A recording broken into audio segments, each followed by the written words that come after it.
The Roman Empire wasn't just built on military might and grand architecture. It was shaped by a powerful mythology that influenced every aspect of life. From Jupiter, the king of the gods, to lesser-known deities like Flora, these divine figures shaped Roman beliefs, traditions, and society. But Roman mythology wasn't just a copy of Greek myths. It had its own unique twists. So, let's unravel the legends of Rome's most powerful gods and goddesses and discover the myths that stood the test of time. Jupiter, the king of the gods, was the Roman equivalent of Zeus. He ruled the skies and wielded thunderbolts, symbolizing power and justice. As the protector of Rome, he was worshipped in grand temples, including the famous Temple of Jupiter Optimus Maximus on Capitoline Hill. Jupiter wasn't just a god of storms. He was also a symbol of law and order, ensuring that oaths were kept and justice was served. Juno, Jupiter's wife and sister, was the goddess of marriage and childbirth. She was a fierce protector of women and a defender of Roman values. Juno was also associated with the moon and was often depicted wearing a crown and holding a scepter. Despite her regal appearance, Juno had a fiery temper, especially when it came to Jupiter's many infidelities. Her jealousy and vengeance are central to many myths, making her a complex and compelling figure. Neptune, the god of the sea, was one of the most powerful deities in Roman mythology. Often depicted with his trident, he controlled the oceans and could stir up deadly storms or calm the waves for sailors. Neptune was also associated with horses and was worshipped in the famous Neptunalia festival. Despite his importance, Neptune was often overshadowed by his Greek counterpart, Poseidon, but his influence on Roman culture was undeniable. Mars, the god of war, was one of the most important deities in Roman culture. Unlike his Greek counterpart Ares, Mars was seen as a more disciplined and strategic figure. He was not only a symbol of military power, but also the father of Romulus and Remus, the legendary founders of Rome. Mars was worshipped by soldiers and generals who sought his favor before battles. His month, March, marked the beginning of the military campaign season. Venus, the goddess of love and beauty, was born from sea foam and became one of the most beloved figures in Roman mythology. She was the mother of Aeneas, the Trojan hero who founded the Roman race, making her a central figure in Roman identity. Venus was also associated with fertility and prosperity, and her festivals, like the Veneralia, were celebrated with great enthusiasm. Her beauty and charm made her a favorite subject in Roman art and literature.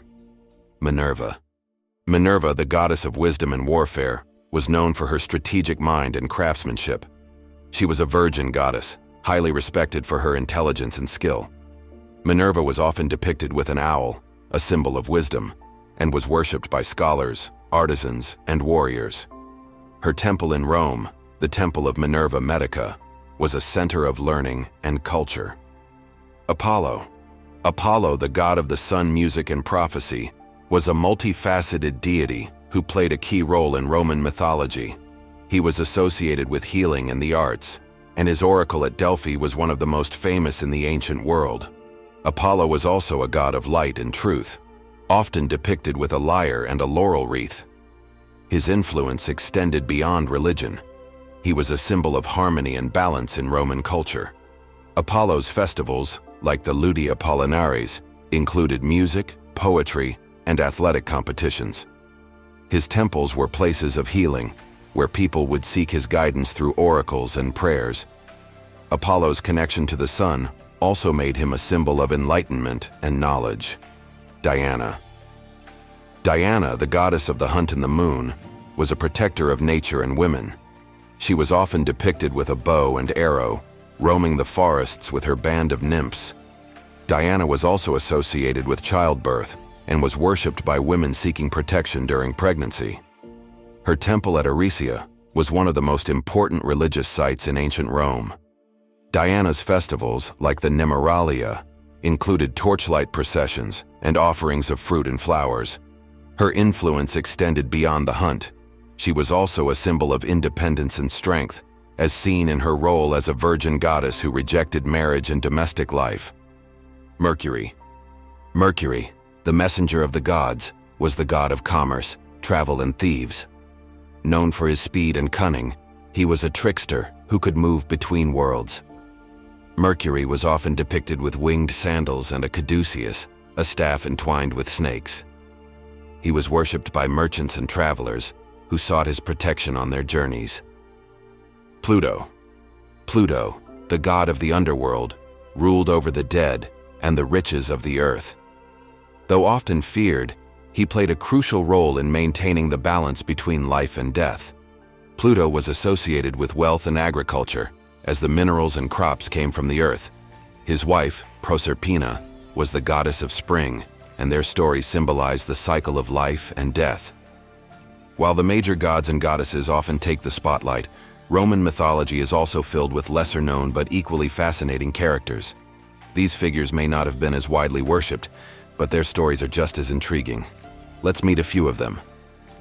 Janus. Janus, the two-faced god, presided over beginnings, transitions, and doorways. He symbolized looking to the past and the future, and the month of January is named after him.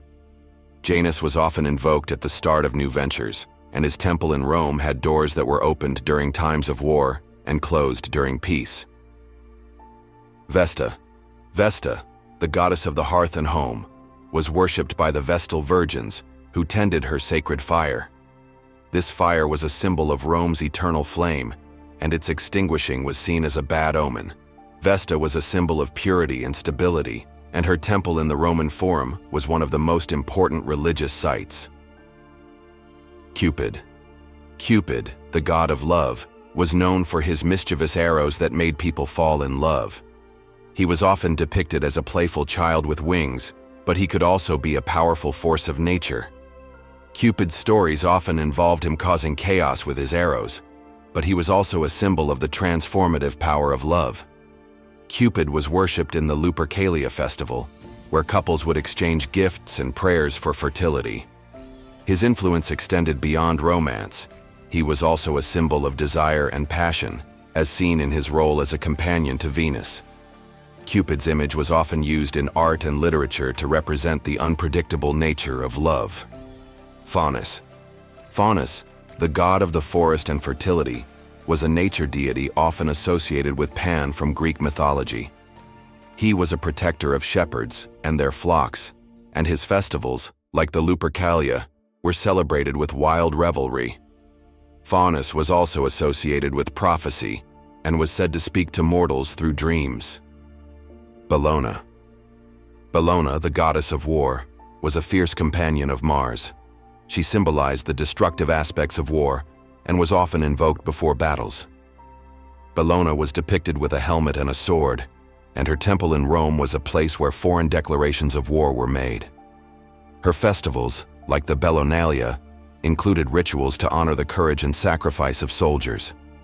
Bellona's influence extended beyond the battlefield. She was also a symbol of strength and determination, as seen in her role as a protector of Rome's military might. Her image was often used in art and literature to represent the brutal and unforgiving nature of war. Quirinus. Quirinus was a mysterious god associated with the Roman state. Some believe he was the deified form of Romulus, the founder of Rome. Quirinus was worshipped as a protector of the Roman people, and his festival, the Quirinalia, was celebrated in his honor. Pomona.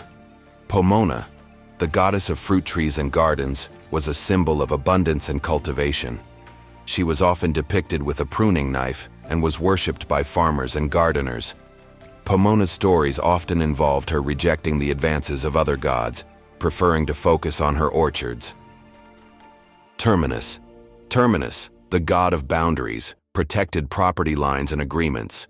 His worship emphasized the importance of respecting borders, and his temple in Rome was a symbol of the city's territorial integrity. Terminus was often depicted as a stone marker, and his festival, the Terminalia, was celebrated with rituals to honor boundaries. Orcus. Orcus, a god of the underworld, was associated with punishment and death. He was often conflated with Pluto, but had a distinct role in Roman mythology. Orcus was depicted as a fearsome figure who punished oathbreakers and the wicked in the afterlife. His influence extended beyond the underworld. He was also a symbol of justice and retribution, as seen in his role as a punisher of the guilty. Orcus's temples were often located in remote areas, where people would offer sacrifices to appease his wrath. His connection to death also made him a symbol of the finality of life, as seen in his role as a guardian of the dead. Flora. Flora, the goddess of flowers and spring, was celebrated during the Floralia festival. She symbolized the renewal of life and the beauty of nature. Flora's stories often involved her bringing color and vitality to the world, and her festivals were marked by dancing, flowers, and revelry. Her influence extended beyond the natural world. She was also a symbol of joy and celebration, as seen in her role as a patron of festivals and parties. Flora's connection to spring also made her a symbol of hope and rebirth, as seen in her role as a goddess of new beginnings. From the mighty Jupiter to the gentle Flora, Roman mythology is a window into the soul of ancient Rome. These stories still inspire us today. If you enjoyed this journey, like, subscribe, and stay tuned for more myths and legends. Thanks for watching.